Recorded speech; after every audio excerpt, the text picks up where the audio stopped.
Yesu ashimwe, ndabashuje mu izina rya Yesu kandi nongeye kubifuriza umwaka mushya muhire w'ibihumbi 2022.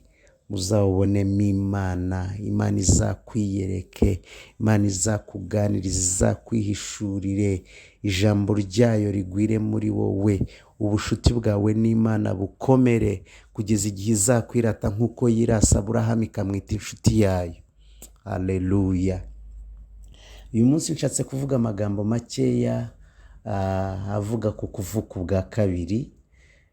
Ntabwo ari ibintu nari napanze, ariko byavanye n'ikiganiro naganiriye n'abantu nijoro, nsanga kuvuka ubwa kabiri babifata nk'uko nigeze kubyigishwa kera muri 1998. mpita mvuga ngo reka mbiganirize abakunzi banjye, abantu bakurikira channel yacu Ubuntu n'Ukuri, mbabwire icyo kuvuka ubwa kabiri ari cyo, kubera ko abantu benshi maze kubona ko batabizi. Hari inkuru iri mu butumwa bwiza bwanditswe na Yohana, igice cyaho cya 3, umurongo waho wa mbere ugakomeza kugeza nko kuwa 9. ngira ngo Bibiliya itubwira umugabo w'umukire, umugabo w'umuyobozi mu bafarisayo, ngo yasanze Yesu ari nijoro. Ageze kuri Yesu agenda amurata, aravuga, mwigisha, turabizi wari umuntu wavuye ku Mana, nta muntu ukora ibimenyetso nk'ibyo ukora atari kumwe n'Imana. Yesu ahita amusubiza aramubwira ngo umuntu atavutse ubwa kabiri ntashobora kubona ubwami bw'Imana. Mwumva ukuntu umugabo avuze witwa Nikodemo n'ukuntu Yesu amusubije. Umugabo ahita avuga ngo bishoboka bite ko umuntu yavuka ubwa kabiri kandi akuze? Aramubaza ngo nasubira mu nda ya mama nkongera nkavuka? Yesu aramubwira ngo umuntu atabyawe n'amazi n'umwuka ntashobora kubona ubwami bw'Imana. Aramubwira ngo ikibyawe n'umubiri nacyo ni umubiri, ngo kandi ikibyawe n'umwuka nacyo ni umwuka. Imana ishimwe cyane. Hepfo gatoya arongera aramubwira ngo umuyaga urahuha, ngo nta muntu uwubona, ngo ntawumva aho uva n'aho ujya, ariko abawumva. Aravuga ngo umuntu wavutse ubwa kabiri rero ni nk'uko nguko. Reka rero ngerageze gusobanura kuri aya magambo gatoya kugira ngo mve kuvuka ubwa kabiri icyo ari cyo. Ijambo rya mbere, abantu bamwe hari ibyo bita kuvuka ubwa kabiri ariko bitari byo. Icya mbere bita kuvuka ubwa kabiri ni ukubatizwa mu mazi menshi. Icyo si cyo kandi kirapfuye. Iyo kiza kuba ari cyo, cya gisambo cyakirijwe ku musaraba ntabwo cyari kubana na Yesu muri paradizo nk'uko Yesu abivuga, kuko aravuze ngo umuntu atavutse ubwa kabiri ntashobora kubona ubwami bw'Imana. Rero abantu bavuga ko kuvuka ubwa kabiri ari ukubatizwa mu mazi menshi, aho Yesu yaba yarabeshye, kuko hari igisambo cyakijijwe kitagize amahirwe yo kubatizwa kandi yacyemereye ijuru, kandi murabizi ko atabeshye. Ubwo rero kubatizwa mu mazi menshi si ukuvuka ubwa kabiri, ni ugusohoza ibyanditswe. Niko Yesu yabwiye Yohana, yaramubwiye ngo emera ubikore kuko ari byo bidukwiriye kugira ngo dusoze gukiranuka kose. Imana ishimwe cyane. Aho ngaho ntabwo nenda kwigisha inyigisho z'umubatizo, murabyumva ko aho ngaho ntabwo ndi bubisobanure cyane. Ikindi kintu abantu bita kuvuka ubwa kabiri ni ukuva mu idini imwe akajya mu yindi. Bamwe bava mu idini zimwe, urugero nk'abakatolike, akajya mu idini z'abanyamwuka, z'abapantekote, z'abitwa aba born again, akumva ko uwo nguwo ni umuntu wavutse ubwa kabiri. Nta hantu idini ihurira no kuvuka ubwa kabiri. Icyo nacyo nkivane mu nzira. Nta hantu idini ihurira no kuvuka ubwa kabiri, kuko no mu ijuru nta n'idini zibayo. Ikindi nagira mbabwire ngo no kuri iyi si idini niwo mwanzi ukomeye w'Imana, niwe mwanzi ukomeye w'ubutumwa bwiza. Muranabizi ko idini, abanyedini, abayobozi b'amadini aribo bicishije Yesu. Rero kuvuka ubwa kabiri nta hantu bihurira n'amadini. Kamvuge n'ikindi, abandi ni uguhindura ingeso cyangwa imico. Akavuga ngo nanywaga inzoga none sinkinywa, navutse ubwa kabiri. Icyo si cyo. Narasambanaga sinkisambana, navutse ubwa kabiri. Narabeshyaga sinkibeshya, navutse ubwa kabiri. Oya, uko si ukuvuka ubwa kabiri. Kuvuka ubwa kabiri, mwumvise ukuntu Yesu yabwiye Nikodemo. Yamubwiye ngo umuntu utabyawe n'amazi n'umwuka ntashobora kubona ubwami bw'Imana. hanyuma yabanje kumubwira ko utavutse ubwa kabiri adashobora kubona ubwami bw'Imana, akurikizaho amazi n'umwuka. Reka mbanze rero mbabwire noneho kubyarwa n'amazi ni iki. Kubyarwa n'amazi si ukubatizwa mu mazi menshi nk'uko twabivuze. Kubyarwa n'amazi ni ukubyarwa n'umubiri. Abantu bose bakuze murabizi ko kugira ngo umuntu avuke hari igikorwa gihuza umugabo n'umugore, hanyuma umugabo hari imbuto ashyira mu mugore ariko ayimushyiramo iri muri fomu y'amazi. Arya mazi umugabo ashyize mu mugore niyo avamo umuntu. Rero iyo bavuze kubyarwa n'amazi ni ukubyarwa n'umubiri. N'ayo mazi yavuye mu mugabo akajya mu mugore, nyuma hakazavamo umuntu. Nicyo baba bashatse kuvuga, ntabwo baba bavuze kubatizwa mu mazi menshi. Ubwo rero kubyarwa n'amazi ni ukubyarwa n'umubiri, ni ukubyarwa n'umuntu. Hanyuma rero kubyarwa n'umwuka ni ukubyarwa n'Imana ubwayo. Imana ishimwe cyane. Aha ndahakunda cyane rero. Bibiliya iravuga muri Yohana, hano dusomye muri ubu butumwa bwiza bwa Yohana igice cyaho cya 4 umurongo wa 23 na 24, havuga ngo Imana ni umwuka, n'abayisenga bakwiriye kuyisengera mu mwuka no mu kuri. Kubyarwa n'umwuka rero ni ukubyarwa n'Imana ubwayo. Bibiliya ikavuga muri Yohana igice cya 1, Yohana yavuze amagambo akomeye cyane ku kintu kijyanye n'ubutumwa bwiza, kuvuka ubwa kabiri, ubugingo buhoraho. Yohana afite ukuntu yavuze amagambo akomeye cyane, yasobanuye ibintu bitasobanuwe n'undi mwanditsi wese. Mu gice cyaho cya 1 ku murongo wa 11, Yohana aravuga ngo Yesu yaje mube ngo ariko abe ntibamwemeye. Ageze ku murongo wa 12 aravuga ngo icyakora ngo abamwemeye bose yabahaye ububasha bwo kuba abana b'Imana.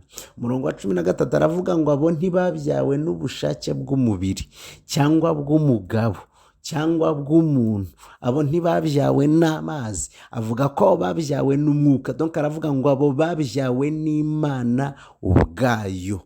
Imana yacu nishimwe. Rero kuvuka ubwa kabiri ni igikorwa cy'umwuka, ariko nta muntu uvuka ubwa kabiri cyangwa nta muntu ubyarwa n'umwuka atarabyarwa n'umubiri, atarabyarwa n'amazi. Imana ishimwe cyane. Ikindi kintu Bibiliya yavuze muri iki gice twasomye, yavuze ngo umuyaga urahuha, ntawubona, ntawumenya aho uva, ntawumenya aho ujya, ariko umenya ko umuyaga urimo uhuha. Aravuga ngo umuntu wavutse ubwa kabiri ni uko nguko amera. Icyo nshatse kuvuga ni iki ngiki rero, nta muntu wakurebera inyuma ashingiye ku byo ukora, ashingiye ku kusa, ashingiye ku uteye, ashingiye kuko usenga, ngo avuge ko wavutse ubwa kabiri. Iki ni ikintu umuntu wavutse ubwa kabiri yimenyaho wenyine, nk'uko umuyaga uhuha umuntu ntawubone, ntamenya aho uva, ntamenya aho ujya, ariko akamenya ko umuyaga urimo guhuha. N'umuntu wavutse ubwa kabiri Bibiliya yavuze ngo ni uko nguko amera. Nta kintu kidasanzwe cyahindutse ku mubiri we. Yari mugufi aracyari mugufi, yari inzobe aracyari inzobe, yiraburaga aracyirabura, yari muto aracyari. Uko yasaga ku mubiri we niko agisa. Nta muntu wamureba ngo avuge ngo uyu muntu yavutse ubwa kabiri. Ariko dore ikintu cyiza, we arabyumva. Nk'uko ushobora kumva umuyaga uhuha ukamenya ko hari umuyaga nubwo utawubona, n'umuntu wavutse ubwa kabiri ngo ni uko nguko amera, we arabyumva muri we. Imana ishimwe cyane. Rero bene data, reka mbabwire iki kintu. Niba utari wumva ko wavutse ubwa kabiri, nturavuka ubwa kabiri, hari ibimenyetso bikeya byerekana ko umuntu ataravuka ubwa kabiri. Igihe urimo kugushidikanya ku kuba uri umwana w'Imana, igihe urimo gushidikanya ku bugingo buhoraho, utazi neza niba Yesu aje nonaha wajya mu ijuru, utazi neza niba impanda ivuze wajya mu ijuru, ugatangira kuvuga ngo ya ngo ntibyakunda, ngo kubera yuko ejo naratukanye, kubera yuko hari ibintu nakoze, kubera ibintu navuze, kubera ibintu natekereje, ntago mbizi, biransaba kubanza kujya ahantu kwihana. Nagira ngo nkubwire ngo we ntago uravuka ubwa kabiri. Wavuye mu idini rimwe ujya mu rindi, warabatijwe ukora umugenzo wo kubatizwa, ariko kuvuka ubwa kabiri ni ikindi, ni ukubyarwa n'umwuka. Bene data, tuzi amaniveriseri igihe twavukiye mu mubiri, umuntu akamenya ngo izi tariki niwo munsi navutseho, ni ibintu wabwiwe, hanyuma ariko ntuzi igihe wavukiye ubwa kabiri. Ya la la la la. Kandi iri ni ivuko wavutse ukuze, ufite ubwenge, none n'iryo utazi. Aho wavutse ukaba ari inkuru wabwiwe, byo urabizi, uzi no kubifeta buri munsi, ariko aho wavutse uri mukuru uzi ubwenge ntabyo uzi. Nagira ngo nkubwire ngo ushobora kuba utaravuka, ntabwo ndimo kugucira urubanza, ariko umuntu wavutse ubwa kabiri abyiyumvamo. Icya mbere azi ko ari umuragwa w'ubugingo buhoraho, atitaye aho ari n'ibyo arimo, bidashingiye ku byo afite n'ibyo adafite, bidashingiye ku ho asengera n'aho adasengera, warabyumva kuko Bibiliya yavuze ngo uwo muntu ameze nk'uwo muyaga uhuha batawubona ariko bakawumva ko uhari. Nawe rero ugomba kuba ubyiyumvamo. Imana ishimwe cyane. Kuvuka ubwa kabiri rero nicyo kintu cyoroshye ubundi kurusha ibintu byose. Nabwiye abantu ngenda babwira ngo ubundi ikintu cyoroshye ku isi ni ukuhabwa ubugingo buhoraho. Imana ishimwe cyane. Kugura bombo, kugura biswiti, kugura ikintu utekereza ko gihendutse muri iyi si biragoranye cyane kuruta ubugingo buhoraho. Kubera iki ubugingo buhoraho aribwo bworoheje? Ni uko ari ubuntu. Ariko abantu ntibajya bemera ibintu by'ubuntu, bashaka ibintu bagizemo uruhare, ntibashaka gusuzugurwa. Ubwibone bwa muntu butuma batemera ubugingo buhoraho, kubera ko bumva hari ikintu bagomba gukora kugira ngo babuhabwe. Ariko nta kintu ugomba gukora kugira ngo uvuke ubwa kabiri, kuko ntacyo wakoze kugira ngo uvuke kwa so na nyoko bakubyaye mu mubiri. Nta n'icyo ugomba gukora kugira ngo ubyarwe n'Imana, usibye kubyemera gusa, ukavuga ngo Mana ndabyemeye mbyara, njyewe sinshobora kwibyara, sinshobora kwikiza, njyewe nkiza. Mu yandi magambo reka mbivuge, Bibiliya iravuga mu Baroma igice cyaho cya 10, iravuga ngo umuntu yizeza umutima we, aleluya, akabarwaho gukiranuka, ngo akatuza akanwa ke agakizwa. Kuvuka ubwa kabiri ni ukwizera ko wowe uri umunyabyaha udashobora kwikiza. Bibiliya iravuga ngo bose bakoze ibyaha ntibashyikira ubwiza bw'Imana. Ukamenya ko uri umunyabyaha, ukabyemera kandi ko udashobora kubyikiza. Hanyuma ukamenya ko hari umukiranutsi witwa Yesu waje. Bibiliya iravuga mu Bakorinto ba kabiri 5:21 haravuga ngo uwo nguwo utigeze kumenya icyaha, ngo Imana yamuhinduye icyaha kugira ngo twebwe duhinduke gukiranuka kw'Imana. Ikavuga muri Petero ngira ngo wa mbere igice cya 2:24 haravuga ngo uwo yikoreye ibyaha byacu mu mubiri we, ngo abimbambanwa ku musaraba.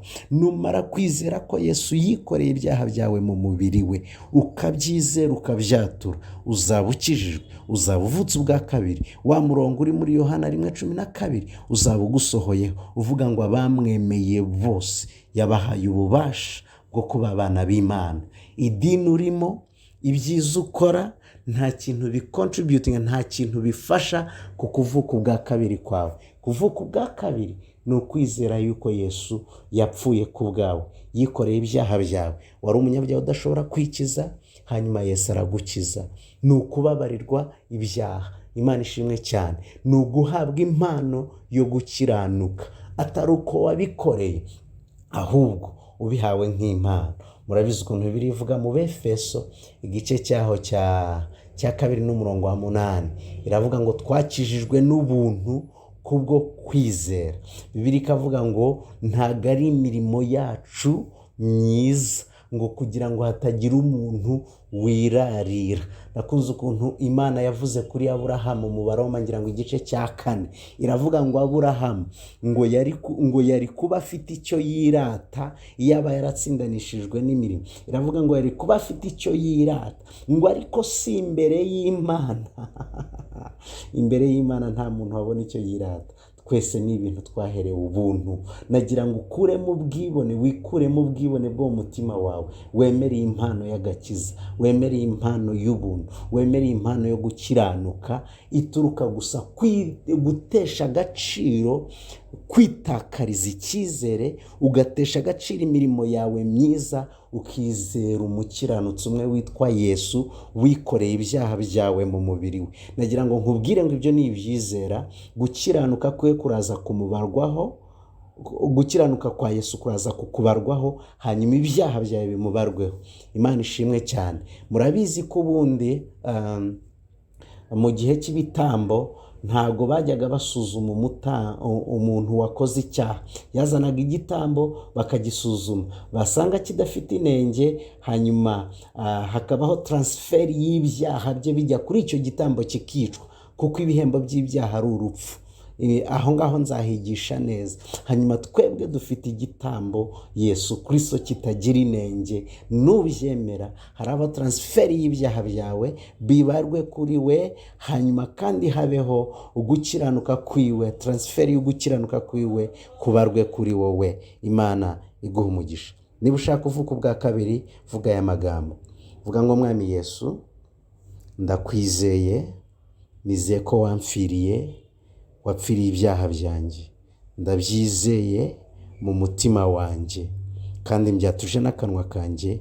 Uri umwami n'umukiza n'umucunguzi w'ubugingo bwanjye, none n'iteka ryose. Amen. Amen. Mugire umugisha mu izina rya Yesu.